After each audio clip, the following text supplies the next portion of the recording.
Hi guys, my name's Seb Tudor. I'm the man on the Silver Mountain, and welcome back. Now today I want to talk about those moments when you care too much about what other people think, and more importantly, why it's a good idea to stop doing that, and maybe how. Let's get into the how.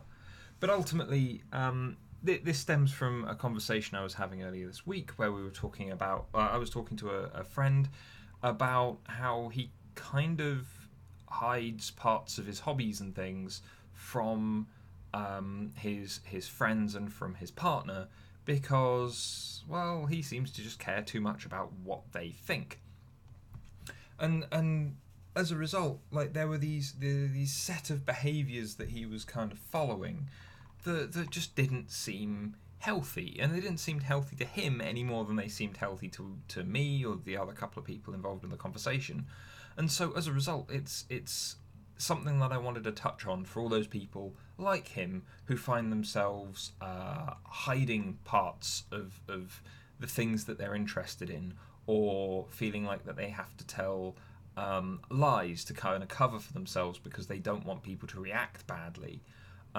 Always seeking validation, always wanting kind of either giving compliments to people so that they give them back, so that then you feel validated, kind of thing, or always looking for approval before you go and do something. Oh, well, I like this kind of movie. I'm gonna go. Is it all right if I go watch it? And then whoever else may very well turn around and go, watch whatever the hell you want. I don't care. But they've needed to find that validation first, that approval first. Even if it's a I don't care, that's still a yes, you can do what you want. And they've always and they need that first.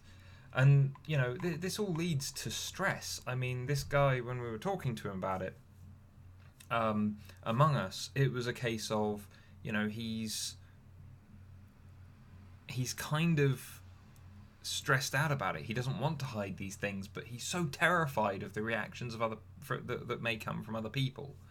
And by the way, none of these hobbies and things, I'm not going to go into detail, but none of the things that he's interested in are in any way harmful or weird or strange or anything like that. It's geek culture-y stuff that's actually kind of in chic at the moment, I guess, in fashion. But ultimately, let's go through some of these things. Firstly, hiding stuff.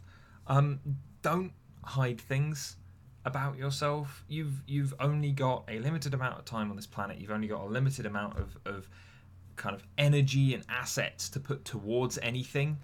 In which case, don't fuck around. There's no reason to be ashamed if you enjoy it. There's no reason to feel bad about something if you enjoy it. The only time that isn't true is when it impacts someone else and they are having a bad time.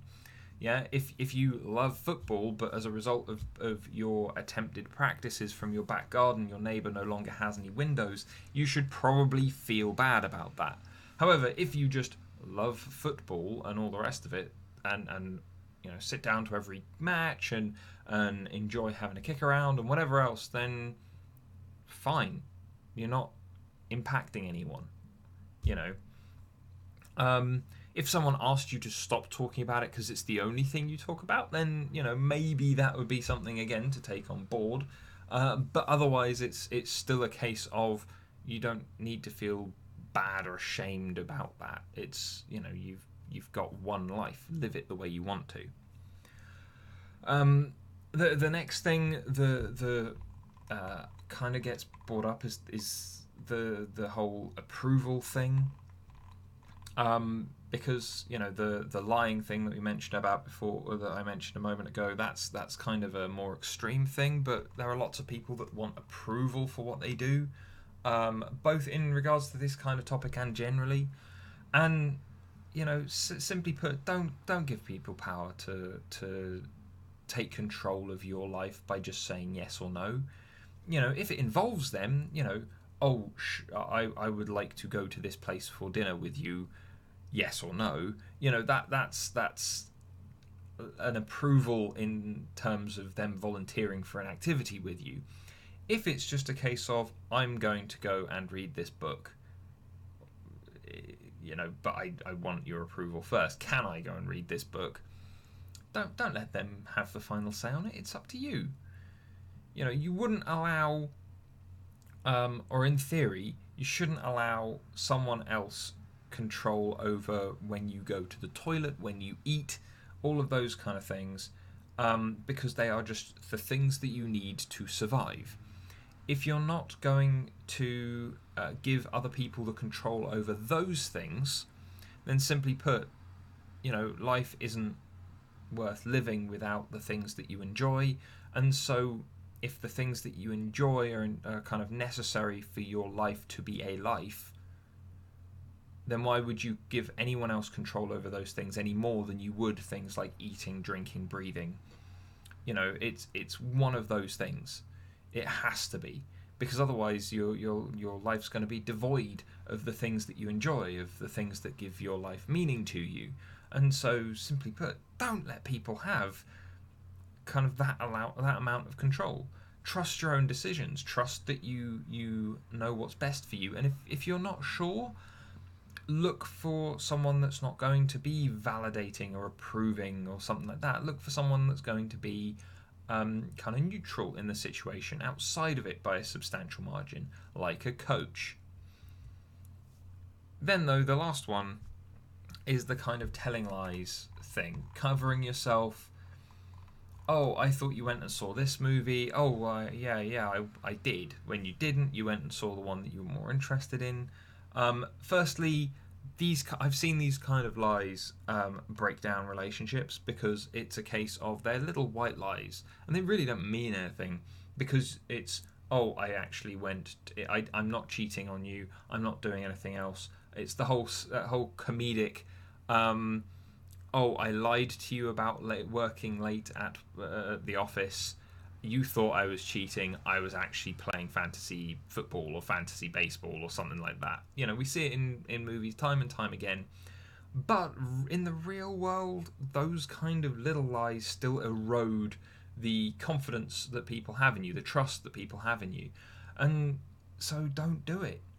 You've only got a certain amount of energy to exert, and lying is exhausting.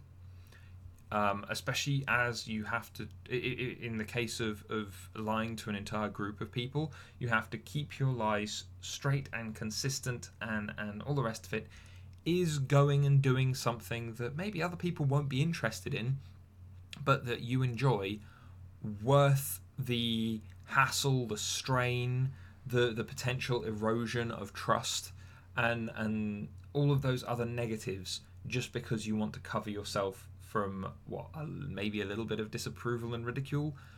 Chances are no one's going to care. If it's something that's maybe more extreme, then yeah, people might not understand and they might react badly. However, if they did that, chances are you're probably better off without them in the first place. If it doesn't involve them or anything like that, even if the thing that you're talking about is, oh, you're part of a prolific BDSM club with all of the whips and chains and other terrible things, the people stereotype into those kind of mental images, lying about it and all the rest of it is only going to make things worse. And if those people can't just go, well, I'm not my thing, I don't want to be involved in it, you do you though, chances are they probably weren't a positive person to have in your life in the first place. They've been judging you all along, and that may very well be something that has highlighted an issue that you can now deal with, rather than anything else. So it's a tough one. That last one might be unpleasant, but also just getting rid of the lies allows for a much healthier situation overall. And so as a result, by removing the need for approval and the worries around that, removing the energy draining and stress inducing lies and things like that, and just owning up to being you, because you enjoy stuff, let yourself enjoy stuff, that eliminates so much of the stress. The one thing that I would say is, if it is something more extreme that you're a little more worried about people's responses to, Like some of these teachers who have been very attractive women who have done kind of modelling as a hobby in their spare time, and who have then been removed from their jobs and stuff like that. If that's the case, then yeah, maybe being 100% honest with it, giving people a heads up would make that better. Sometimes it would make it worse, but then if it makes it worse in a way, like if that was brought up at their interview, for instance, and they went, then would you really want that job in the first place? Would you really want to be in that set of interactions? Your hobbies can be and the way that you deal with them and the things that you do around the things that you love in life, stopping yourself from caring about what other people think can be as much a useful thing for you just to be happier and more stress-free, but it can also help you work out where the positives are and where the negatives are in your life, as well as act like a bit of a shield to some of those negatives that might not seem like negatives to begin with. But anyway, I'd love to hear your thoughts, guys, because I this video kind of went off on the tangent more of hobbies and things, but this is more general. If you find yourself caring too much about what other people think, then, as said, you are giving over an awful lot of control. You are giving over an awful lot of your agency over things like your own happiness that could cause you all manner of problems down the line. In which case, make sure that you don't do that. Make sure that you just keep a hold on the things that are yours and what makes you you. But anyway, guys, I'd love to hear your thoughts. Are there any other things that you'd add to this list? But otherwise, thank you very much for watching, and I'll see you in the video later. Take care. Thank you very much for watching, guys. If you enjoyed this video, found it interesting or useful, then please drop us a like, share this video, and subscribe for more. And I'll see you in the video later. Take care.